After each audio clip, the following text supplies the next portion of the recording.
What's going on, guys? Welcome back to the channel. My name is Nick, and in today's video we will be going over the Master Key System Part 11, the first half of Part 11. And as always, we're reading out of the Master Key System by Charles F. Hannell, small little thin book. And like in previous videos, we will be going over questions and answers. So let's go over the questions of what we will be learning in today's video. And as always, towards the end of the video, we will be going over the answers after the reading. So what are we going to learn? 1. What is inductive reasoning? 2. What has this method of studying accomplished? 3. What is it that guides and determines action? 4. What is the formula for the unerring solution of every individual problem? 5. What great teachers advocated? 6. What is the result of this thought process? And 7. Why is it scientifically exact?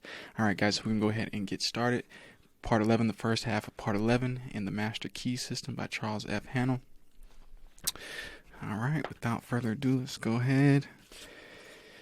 Alright. A vivid thought brings the power to paint it, and in proportion to the depth of its source is the force of its projection. Emerson. Introduction to Part 11.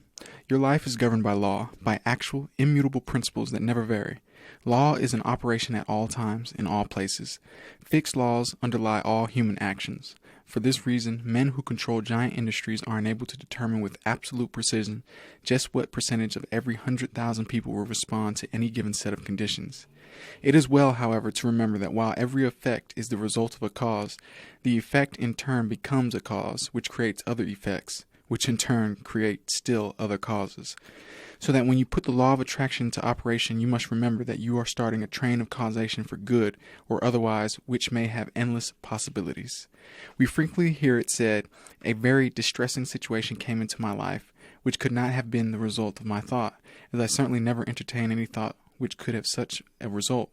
We fail to remember that like attracts like in the mental world, and that the thought which we entertain brings to us certain friendships, companionships of particular kind, and these in turn bring about conditions and environment, which in turn are responsible for the conditions of which we complain.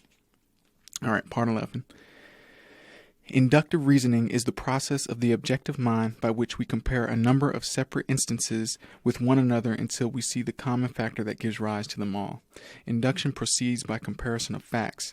It is this method of studying nature which has resulted in the discovery of a reign of law which has marked an epoch in human progress. It is the dividing line between superstition and intelligence. It has eliminated the elements of uncertainty and caprice from men's lives and substituted law, reason, and certitude. It is the watchman at the gate mentioned in a former lesson.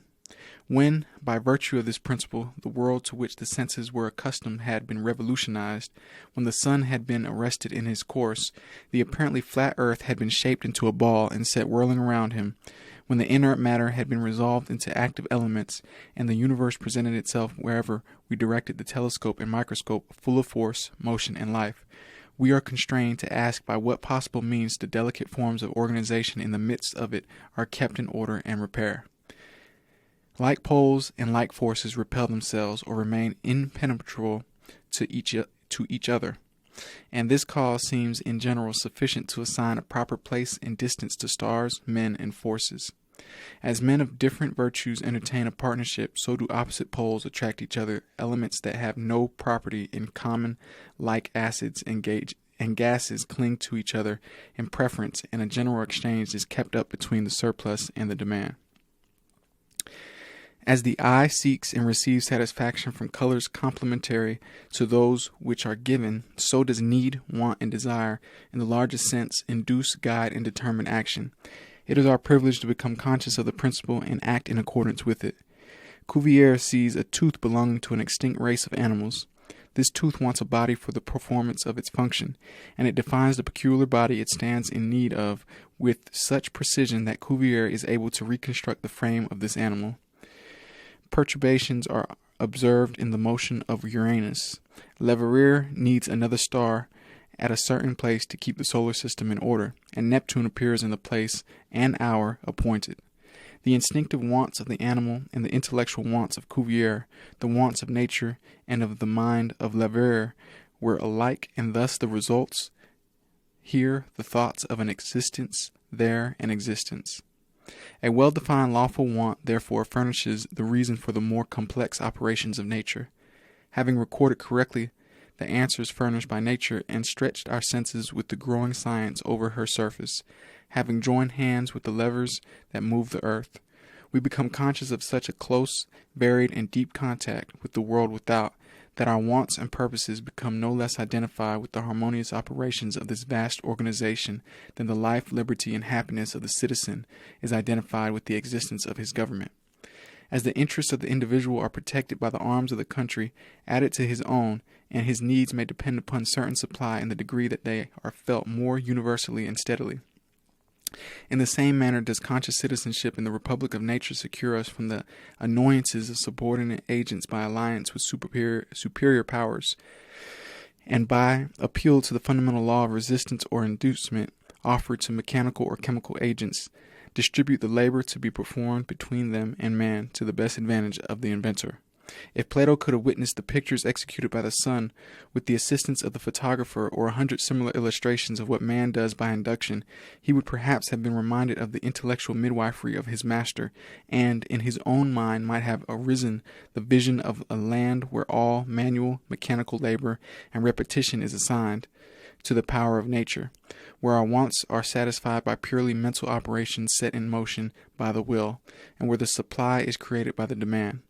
However distant that land may appear, induction has taught men to make strides towards it, and has surrounded him with benefits which are, at the same time, rewards for past fidelity and incentives for more assiduous devotion. It is also an aid in concentrating and strengthening our faculties for the remaining part, giving unerring solution for individual as well as universal problems by the mere operation of mind in the purest form. Here we find a method, the spirit of which is to believe that what is sought has been accomplished in order to accomplish it. A method bequeathed upon us by the same Plato who outside this sphere could never find how the ideas became realities. This conception is also elaborated by Swedenborg in his Doctrine of Correspondences, and a still greater teacher has said, "What things soever ye desire, when ye pray, believe that ye receive them, and ye shall have them." Mark 11:24. The difference of the tenses in this passage is remarkable. We are first to believe that our desire has already been fulfilled. Its accomplishment will then follow. This is a concise direction for making use of the creative power of thought by impressing on the universal subjective mind the particular thing which we desire as an already existing fact. We are thus thinking on the plane of the absolute and eliminating all consideration of conditions or limitation, and are planting a seed which, if left undisturbed, will finally germinate into external fruition. All right, guys, so that was the first half of part 11. Let's go ahead and go over the answers. All right, so number one, what is inductive reasoning? Inductive reasoning is the process of the objective mind by which we compare a number of separate instances with each other, unlike we see the common factor which gives rise to them all. Number two, what has this method of studying accomplished? It has resulted in the discovery of a reign of law which has marked an epoch in human progress. 3, what is it that guides and determines action? It is need, want, and desire which in the largest sense induce, guide, and determine action. What is the formula for the unerring solution of every individual problem? We are to believe that our desire has already been fulfilled. Its accomplishment will then follow. All right. And then what great teachers advocated? Jesus, Plato, and Swedenborg. And what is the result of this thought process? We are thinking on the plane of the absolute and planting a seed, which, if left undisturbed, will germinate into fruition. And last but not least, why is it scientifically exact? Because it is natural law. All right, guys, so that is the end of the video. And as always, I want to thank you guys for watching. Go ahead, smash that like button and tap that subscribe button and help us with our current goal of 1,000 subscribers. If you have any questions on what we just went over, what we just read, or in any of the videos that I have on my channel, you can always email me directly at info@tycoontalk.xyz or leave a comment in the comment section below. And also let me know any topics you'd like me to go over or go more in depth about in the comment section below as well. And all of my links are in the description box below. Links to my online store, links to the master key system where you can purchase it, social media, everything in between is all in the description box below. And if you like this video, go ahead and check out the other videos on my channel where I talk about how to make money with cryptocurrency, real cryptocurrency, not the fake scammy spammy stuff, how to fix your credit, the financial markets, and a lot more cool stuff that you can't necessarily Google and find easily. So go ahead and check that out They are all organized nice and neat in a clean playlist for you.